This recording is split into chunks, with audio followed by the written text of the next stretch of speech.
Thina sazi ukuthi bakhona abanye abaculi abenza kahle abanengoma enkulu esohle sibaveza ngoba asithunywanga sifakanga imali emasendeni.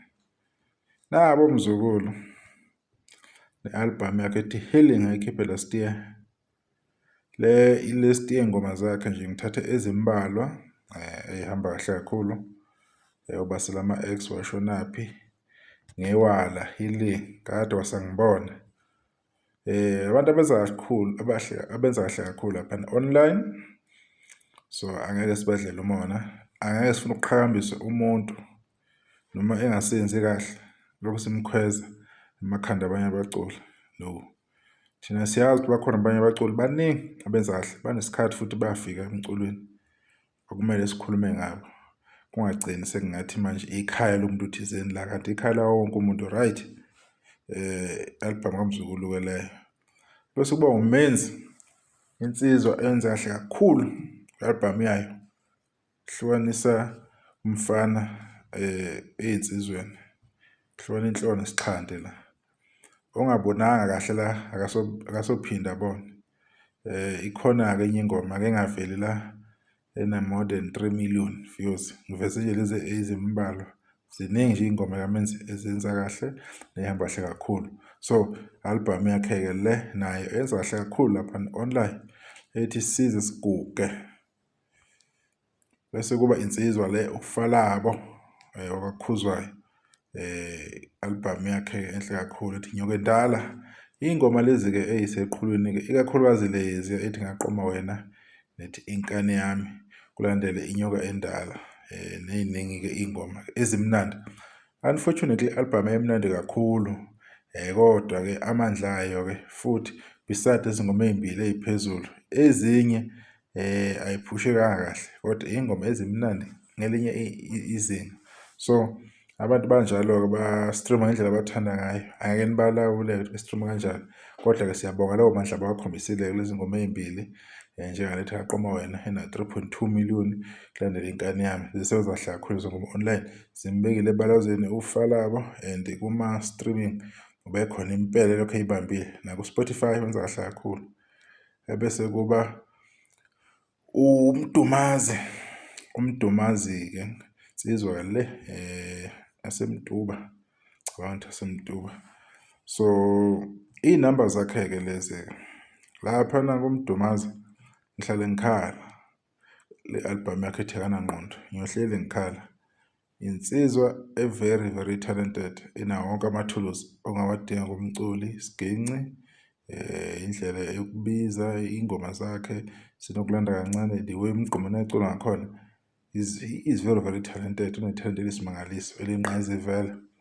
Kodwa I don't know when it comes to streaming or mina enga-understand or engazi umculo wamaskandi angazi abantu bazosho indlela abasho ngayo.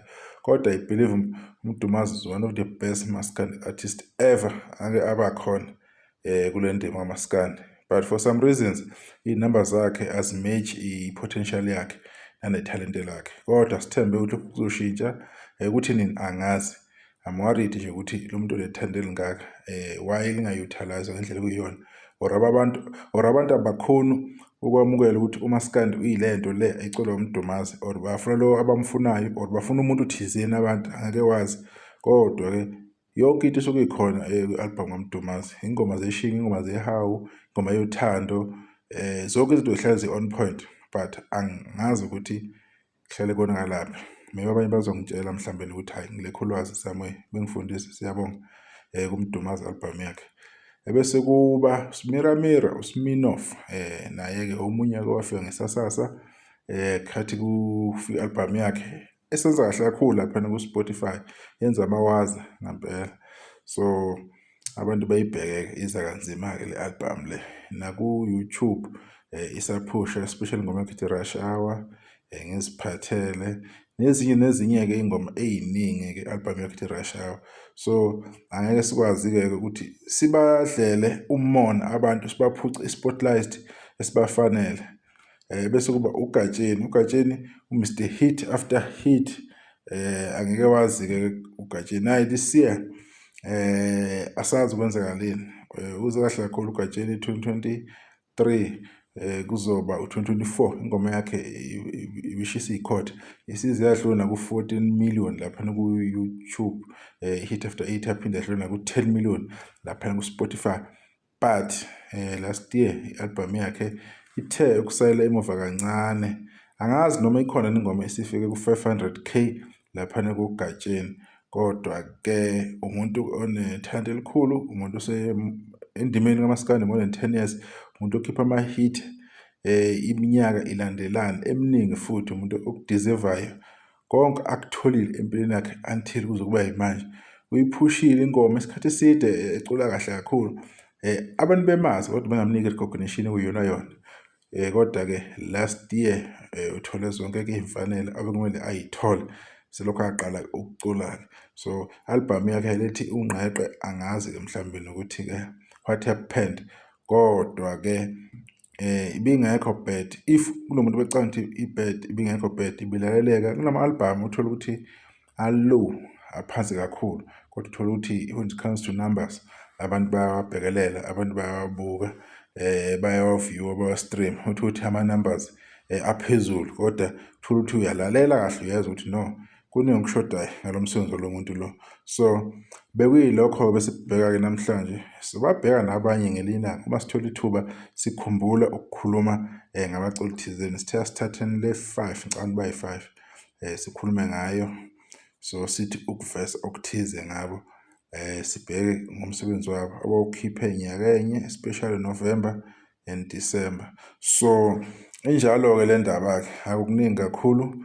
bekukuvesa nje lokho abantu beqhubeke belindele okuningi ke sikhuluma ngakho kuyo ke le channel Indofika Soweto TV belindele izindaba ezithize abantu nabantu abaphuma endleleni siyabalungisa lapha akudlala umuntu uzobhoqeka kabuhlungu umuntu meza ngokuphapha ecenza umuntu ayithandayo ngoba nakho yena azi ukuthi une platform enkulu inezinto zokurecorda zokuvidorize enze ama visuals amahle bese umuntu engesiyona sizodila nalokho kodwa manje indaba ila kulabafethu besikhuluma ngomsebenzi wabo beqhubeka benza kahle beba stream eniqinise kakhulu ukubona isinkwa lesikubo ngohlele ngisho lokho kukhona abakuhlafunana abakutholayo inyanga nenyanga abaclaimayo ngoba noma beqashwa beyosebenza kodwa le mali iphela emgwaqeni igcina indleko igcina manje ingasenzi lutho igcina manje ama bills ayithatha yonke lo mali kubalekile ukuthi siba support since besiproducela besikhiphela umculo omnandi kangaka